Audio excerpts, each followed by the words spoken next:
नाराजी नाट्याच्या बातम्यांसंदर्भात मंत्री छगन भुजबळ यांनी आता आपली प्रतिक्रिया दिलेली आहे। मी नाराज होण्यासाठी अजित पवार मला बोललेच नाहीत, बोलायचं असतं तर ते सरळ सरळ बोलले असते असं म्हणत नाराजी नाट्याच्या बातमीचं मंत्री छगन भुजबळ यांनी खंडन केलेलं आहे। हे जे आहे ना, हे सगळे तुमचे खेळ आहेत, हे सगळे वेगवेगळे। अजित पवार बोलले, भुजबळ नाराज।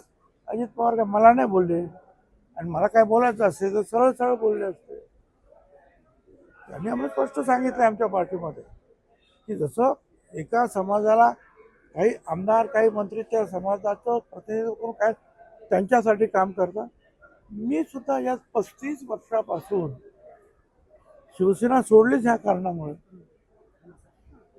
मागासवर्गीयांसाठी लढतो आहे, आणि ते काम मी कुठेही गेलो तरी ते चालूच राहणार आहे। आणि त्याला कोणाची मला जे आहे मला बंधन नाही आहे।